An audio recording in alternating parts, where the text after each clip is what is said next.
everyone, welcome to a long overdue episode 84 of the Montrose and Highland Railroad. My sincere apologies for not bringing this video to you sooner.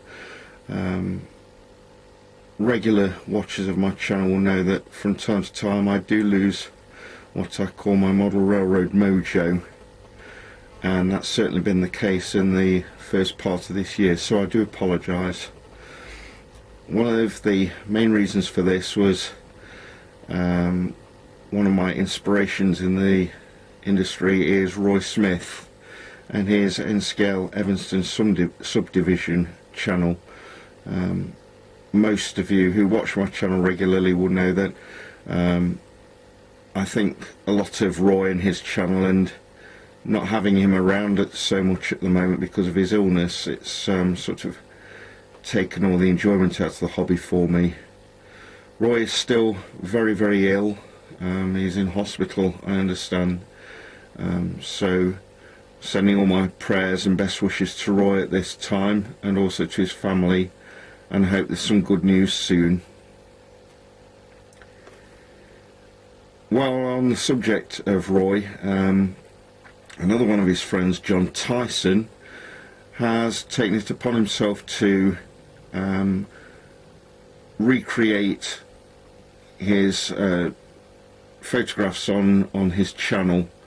That is the photographs of people's layouts that Roy used to put on his own channel. John is putting them on his own his own YouTube channel, and making pages there with all our photographs of our layouts on there. So thank you to John, that really is helpful. You're keeping Roy's channel alive, and it's very interesting going there and looking at other people's work. Anybody who wants to go and have a look at the YouTube channel that John produces, you should look up the Great Northern PDX channel. That's Great Northern Papa Delta X-Ray. Take a look. I think you'll be very interested in what's on there. So as I've said, it's been a long time since my last video,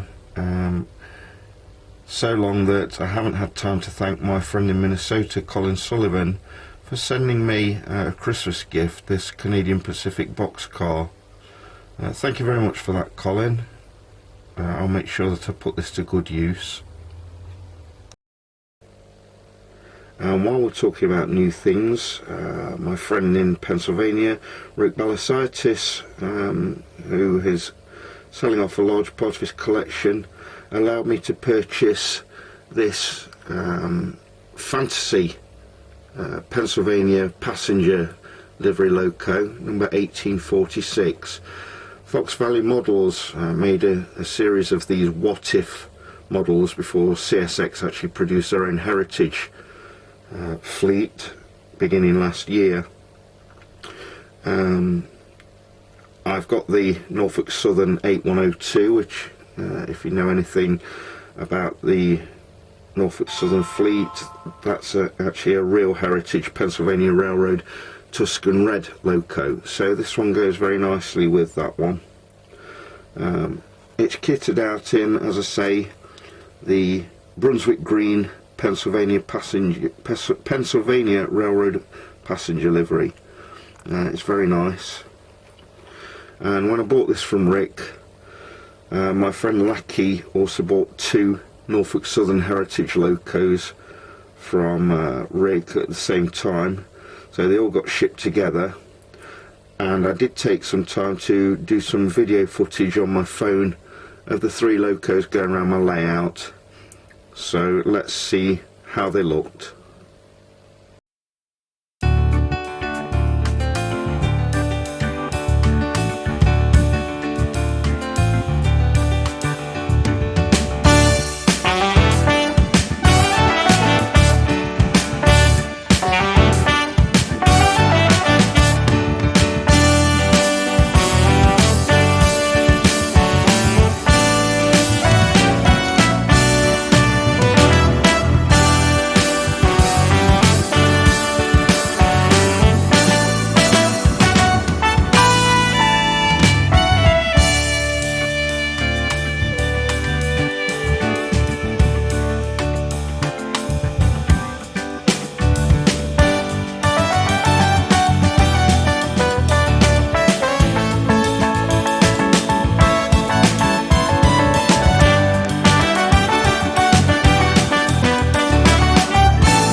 over here at South Pine, I've done a little bit of track work. I've taken out the switchback that was over here, and I've just put in an ordinary siding.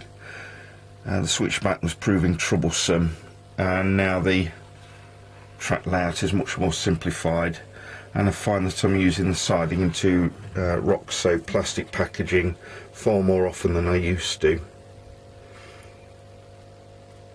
And that's something I did, I think, in January or February. And while we're in South Pine, I mentioned that one of the projects for this year was to refurbish the South Pine area. Well, I've made a start. I've repainted the houses that are here, and the gardens need to be redone. I think I'm also going to try and refurbish this area as well. Certainly needs cleaning up. There's a lot of dust and dirt on there. And around the door silver factory, I've started work on the car park and the road area.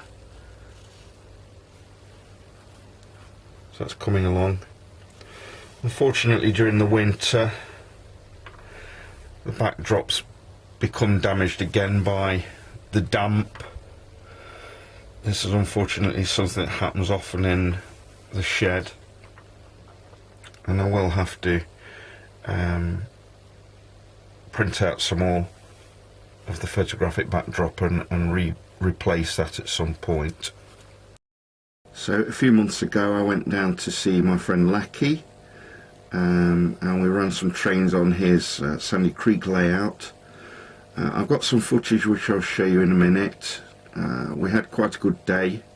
I took a couple of locos down with me.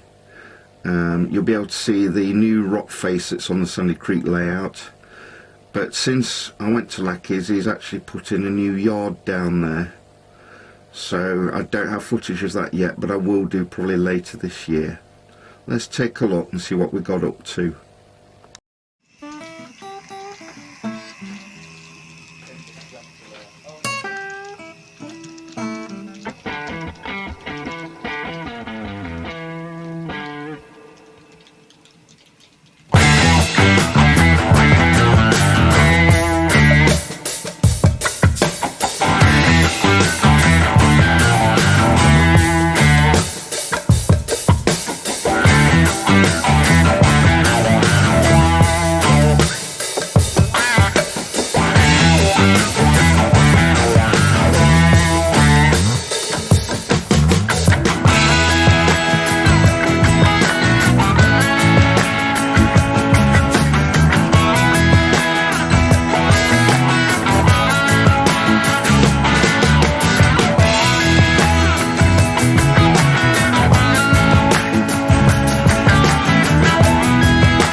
So the final building in the Blue Haven district of the layout was this theatre.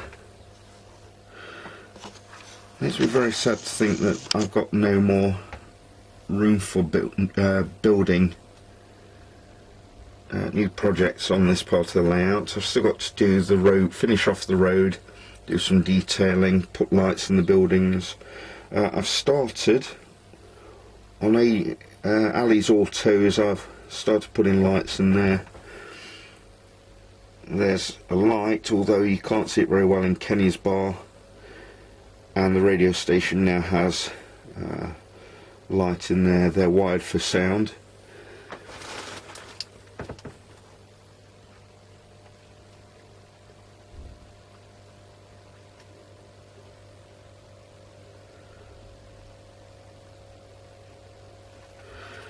And then you saw this building last time, I think.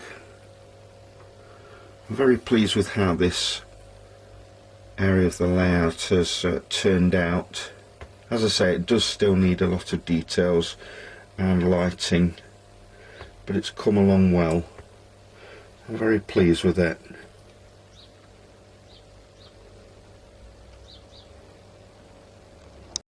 And that's it for this time around.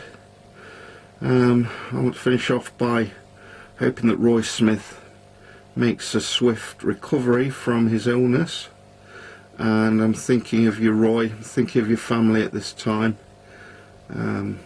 You've got this beat, buddy.